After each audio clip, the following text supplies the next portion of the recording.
Good afternoon to all of you. Bhakti academy के YouTube channel पे आप सबका स्वागत है। तो चलिए आज हम लोग आज के कुछ करंट अफेयर्स की और कुछ न्यूज़ वगैरह देख लेते हैं। चलिए सबसे पहले आज हम अपने क्वेश्चंस पे आते हैं टॉप हेडलाइंस में। क्वेश्चन नंबर 1 है आज का, which of the following state has bagged the national award for the best implementation of the प्रधानमंत्री फसल बीमा योजना in the country. Right, question ये है, निम्नलिखित में से किस राज्य ने देश में प्रधानमंत्री फसल बीमा योजना के सर्वोत्तम कार्यान्वयन के लिए राष्ट्रीय पुरस्कार प्राप्त किया है। 4 ऑप्शन दिए हैं यहाँ पे। Option A Tripura, option B West Bengal, option C Assam, option D Karnataka. इस क्वेश्चन का करेक्ट आंसर क्या होगा? देखिए सबसे पहले मैं आपको बता दूं कि प्रधानमंत्री फसल बीमा योजना जिसका शुभारंभ हुआ है 18 फरवरी 2016, 18 फरवरी 2016 को, ठीक है, एस्टैब्लिशमेंट हुआ है प्रधानमंत्री फसल बीमा योजना का। और आपसे एग्जाम में क्वेश्चन पूछा जा सकता है कि प्रधानमंत्री फसल बीमा योजना को भारत के किस राज्य से स्टार्ट किया गया है या भारत के किस राज्य के किस डिस्ट्रिक्ट से स्टार्ट किया गया है, तो ये भी अपने को पता होना चाहिए। तो प्रधानमंत्री फसल बीमा योजना को मध्य प्रदेश के सीहोर डिस्ट्रिक्ट से स्टार्ट किया गया है, ठीक है। अब देखिए इस क्वेश्चन का करेक्ट आंसर है कर्नाटका। किस राज्य के द्वारा प्रधानमंत्री फसल बीमा योजना के लिए सर्वोत्तम राष्ट्रीय पुरस्कार प्राप्त किया है, किस राज्य ने? तो इसका करेक्ट आंसर है option D. Option D is the correct answer, Karnataka. चलिए आते हैं हम अपने नेक्स्ट क्वेश्चन की ओर।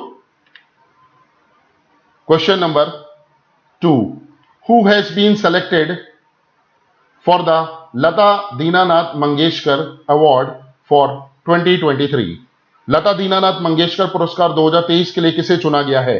4 ऑप्शन यहां पे दिए हुए। Option A Asha Bhosle, option B Narendra Modi ji, option C KL Rahul and option D Raghuram Rajan. ये 4 ऑप्शन यहां पे दिए हैं।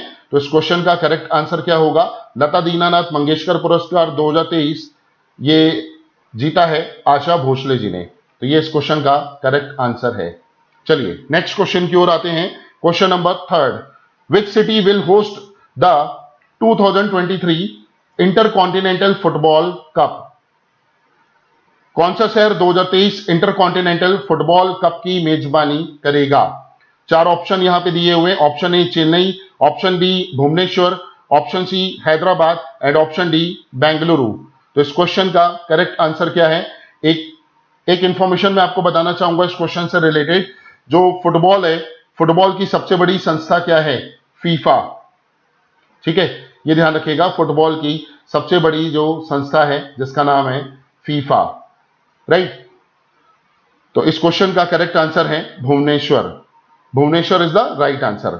चलिए नेक्स्ट क्वेश्चन की ओर आते हैं। Question number 4, what is the official language of SCO summits? SCO शिखर सम्मेलन की आधिकारिक भाषा क्या है? 4 ऑप्शन यहां पे दिए हुए। इन 4 ऑप्शन में पहला ऑप्शन है Chinese Russian, option B Russian American, option C British Russian and option D none of these. तो एससीओ शिखर सम्मेलन की आधिकारिक भाषा, ऑफिशियल लैंग्वेज क्या है? फर्स्ट ऑफ ऑल मैं आपको बता दूं एससीओ का फुल फॉर्म क्या है। तो एससीओ का फुल फॉर्म है Shanghai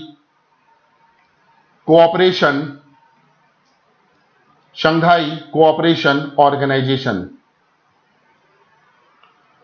Shanghai cooperation organisation, right, SCO. ये जो एससीओ है इसका हेडक्वार्टर कहां पे है? तो चाइना, ठीक है, बीजिंग। एससीओ का हेडक्वार्टर चाइना, बीजिंग, ये इसका करेक्ट हेडक्वार्टर है। एससीओ शंघाई कोऑपरेशन ऑर्गेनाइजेशन में टोटल सदस्यों की जो संख्या है एट प्रेजेंट टाइम पे वो टोटल 9 मेंबर है, परमानेंट 9 मेंबर है, ठीक है। और एससीओ का ओल्डेस्ट नेम क्या है? कई बार एग्जाम में क्वेश्चन पूछा जाता है। तो एससीओ का ओल्डेस्ट नेम क्या है? शंघाई 5। ये भी ध्यान रखिएगा, Shanghai 5 is the founder member country. 5 founder member country है एससीओ के अंदर, जिनके नाम हैं, सबसे पहला अगर अपन बात करें तो एक तो चाइना हो गया, सेकंड नंबर पे रशिया, थर्ड नंबर पे कजाकिस्तान, फोर्थ नंबर पे Tajikistan and the fifth one is Kyrgyzstan. ठीक है, ये ध्यान रखिएगा, Kyrgyzstan. China, Russia, Tajikistan and Kyrgyzstan is the founder member country of SCO, right. SCO में टोटल 9 मेंबर हैं और 2022 में एससीओ में लास्ट मेंबर कौन ऐड हुआ है, तो ध्यान रखिएगा, Iran. Iran is the last member country of SCO, permanent member country है।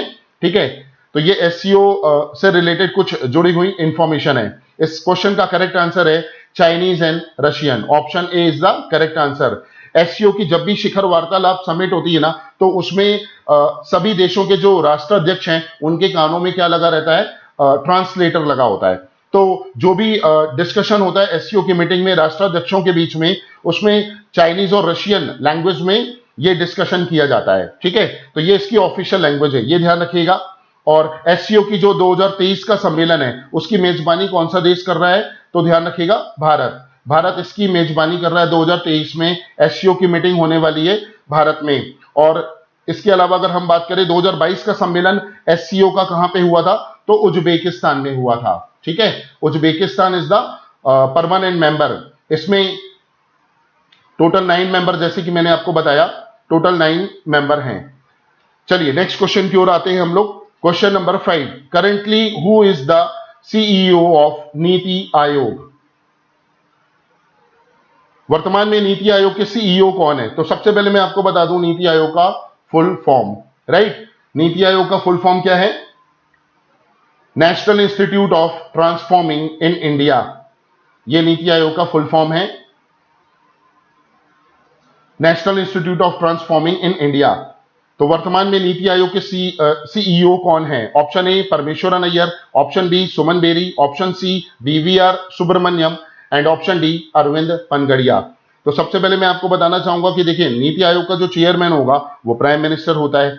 नीति आयोग के अभी एट प्रेजेंट टाइम पे डिप्टी चेयरमैन कौन है, तो इस क्वेश्चन का नीति आयोग के डिप्टी चेयरमैन है सुमन बेरी। ठीक है, ऑप्शन बी दिया है। और नीति आयोग के सीईओ कौन अपॉइंट हुए हैं, तो ध्यान रखिएगा, अभी एट प्रेजेंट टाइम पे 25 फरवरी 2023 को नीति आयोग के सीईओ अपॉइंट हुए हैं वीवीआर सुब्रमण्यम। और इन्होंने किनको रिप्लेस किया है, तो ऑप्शन ए दिया है परमेश्वरन अय्यर। परमेश्वरन अय्यर को लास्ट ईयर अपॉइंट किया गया था नीति आयोग के सीईओ के पद पे, तो ये चीज ध्यान रखिएगा। चलिए आते हैं हम अपने नेक्स्ट क्वेश्चन की ओर। क्वेश्चन नंबर 6, क्वेश्चन नंबर 6 है, what is the current rate of interest प्रधानमंत्री सुकन्या समृद्धि योजना, पीएसएसवाई का यहां पे फुल फॉर्म क्या है, प्रधानमंत्री सुकन्या समृद्धि योजना।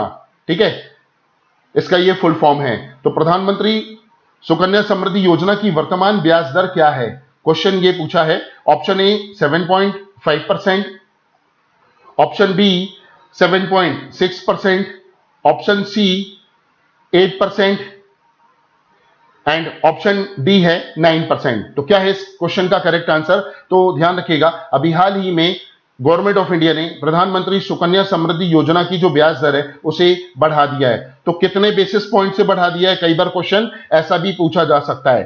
पहले इसका रेट ऑफ इंटरेस्ट था, ऑप्शन बी दिया है 7.6%, अब रेट ऑफ इंटरेस्ट कितना हो गया है 8%। तो 8% इज द राइट आंसर। ठीक है, जो प्रधानमंत्री सुकन्या समृद्धि योजना है इसे भारत के किस राज्य से लॉन्च किया गया था, तो इसका करेक्ट आंसर है हरियाणा। ठीक है, और हरियाणा के अभी एट प्रेजेंट टाइम पे सीएम कौन है, चीफ मिनिस्टर, तो Manohar Lal Khattar. Manohar Lal Khattar is the right answer, Haryana के सीएम। हरियाणा में 2 डिस्ट्रिक्ट हैं, एक पानीपत, हरियाणा के 2 डिस्ट्रिक्ट, एक हो गया आपका पानीपत और दूसरा हो गया आपका सोनीपत। सोनीपत, इन 2 डिस्ट्रिक्ट से स्टार्ट की गई है ये योजना, सुकन्या समृद्धि योजना। ठीक है, जिसका अभी करेक्ट आंसर है, वर्तमान में इसकी ब्याज दर 40 बेसिस पॉइंट से बढ़ा दी गई है और 8% इसका रेट ऑफ इंटरेस्ट है। स्पेशली फॉर विमेन एम्पावरमेंट के लिए ये योजना लॉन्च की गई थी हमारे देश में, बेटी बचाओ बेटी पढ़ाओ अभियान। चलिए नेक्स्ट क्वेश्चन की ओर आते हैं। Question number 7, who is the regulatory body of national income, राष्ट्रीय आय का नियामक निकाय कौन है, तो रेगुलेटरी बॉडी कौन है, नेशनल इनकम। देखिए नेशनल इनकम 4 ऑप्शन यहां पे दिए हैं, option A CSO, option B planning commission, option C RBI and option D NSO. तो इन चारों में से क्या आंसर हो सकता है, भारत में राष्ट्रीय आय की गणना करने के लिए कौन सा ऑर्गेनाइजेशन आगे आएगा, देखिए सबसे पहले मैं आपको बता दूं कि जो राष्ट्रीय आय है भारत में फादर ऑफ नेशनल इनकम किसे बोला जाता है? फादर ऑफ नेशनल इनकम ये किसे बोला जाता है, या नेशनल इनकम के जनक कौन है? तो दादा भाई नौरोजी, ये नाम ध्यान रखिएगा, दादा भाई नौरोजी। ठीक है, दादा भाई नौरोजी नेशनल इनकम के जनक हैं, फादर ऑफ नेशनल इनकम इनको बोला जाता है, दादा भाई नौरोजी। और भारत में राष्ट्रीय आय की गणना करने के लिए कौन सा ऑर्गेनाइजेशन आगे आएगा? तो इस क्वेश्चन का आंसर है आंसर डी। ठीक है, ऑप्शन 4 एनएसओ। एनएसओ का फुल फॉर्म मैं आपको बता दूं, नेशनल स्टैटिकल ऑर्गेनाइजेशन। एनएसओ का फुल फॉर्म है नेशनल स्टैटिकल ऑर्गेनाइजेशन। ठीक है, ये जो एनएसओ है भारत में, देखिए पहले राष्ट्रीय आय की गणना करने के लिए कौन सा ऑर्गेनाइजेशन आता था? Option A CSO. सीएसओ का फुल फॉर्म क्या है? सेंट्रल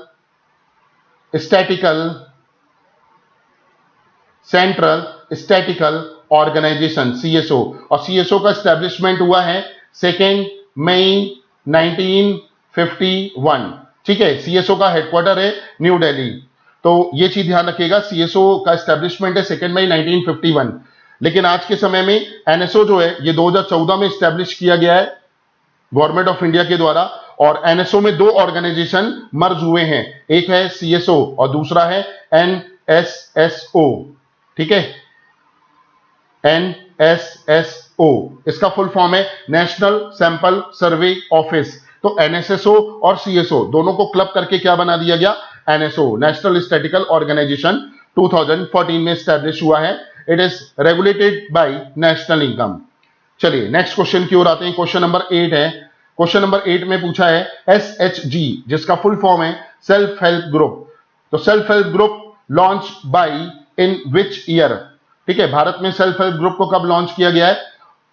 तो देखिए ऑप्शन 4 दिए 1952, ऑप्शन बी है 1975, ऑप्शन सी है 1990, ऑप्शन डी है 1992।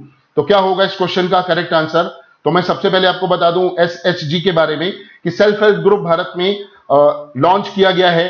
क्वेश्चन का आंसर है ऑप्शन डी।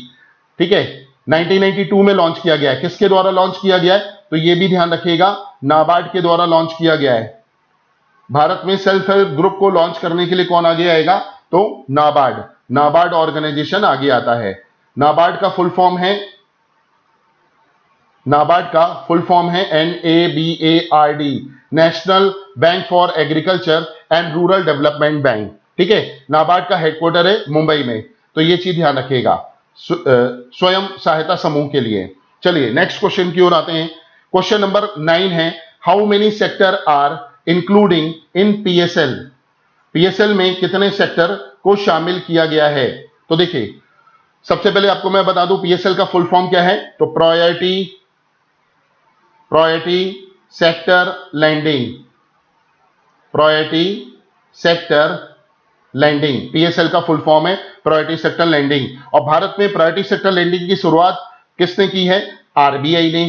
ठीक है, RBI and government of India के द्वारा 1972 में प्रायोरिटी सेक्टर लैंडिंग की शुरुआत की गई है। और प्रायोरिटी सेक्टर लैंडिंग के अंदर कितने सेक्टर आएंगे? ऑप्शन ए दिया है 5, option B 8, option C 10, option D 12।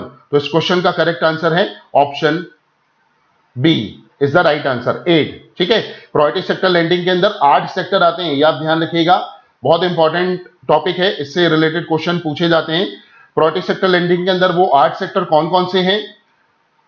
अगर हम इसमें देखें तो सबसे पहले तो आपका आ गया एग्रीकल्चर।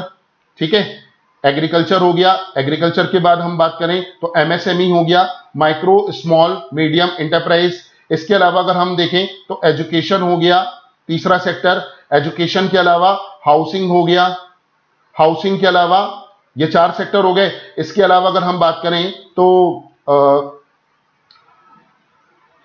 Export credit. ठीक है, एक्सपोर्ट क्रेडिट एक सेक्टर हो गया आपका। इसके अलावा अगर हम बात करें ये 5 सेक्टर हो गए।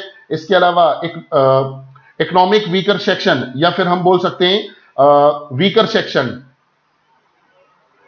Weaker section. ठीक है, और रिन्यूएबल एनर्जी, नवीनीकरणीय ऊर्जा। तो रिन्यूएबल एनर्जी, ये 8 सेक्टर हैं जिनको शामिल किया गया है पीएसएल के अंदर। और पीएसएल को भारत में इनिशिएट करने के लिए कौन आगे आएगा? RBI and government of India.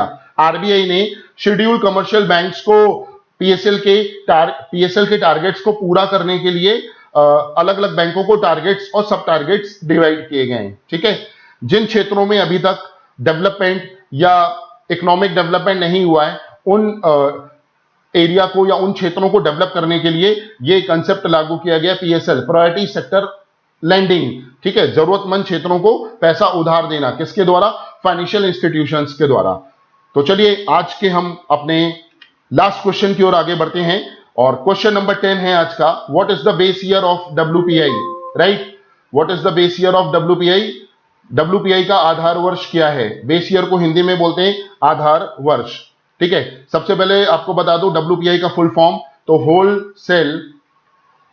Wholesale price index, wholesale price index WPI का फुल फॉर्म है।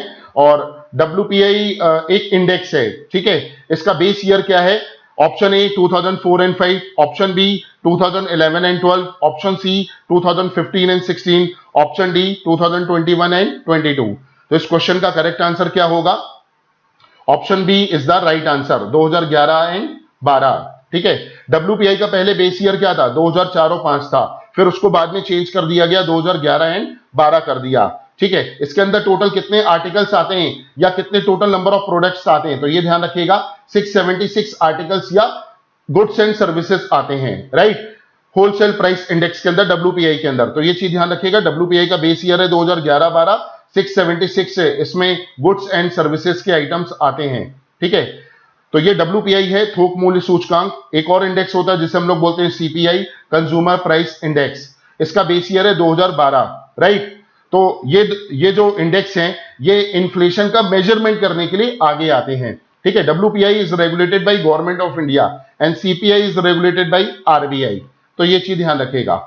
तो आशा करता हूं आपको ये top 10 MCQ multiple choice question अच्छे लगे होंगे। हम लोग नेक्स्ट डे नेक्स्ट कुछ और करंट अफेयर्स को लेके, नए क्वेश्चंस को लेके आपके सामने हाजिर होंगे। ठीक है, चलिए आज के लिए बस इतना ही। जय हिंद, जय भारत।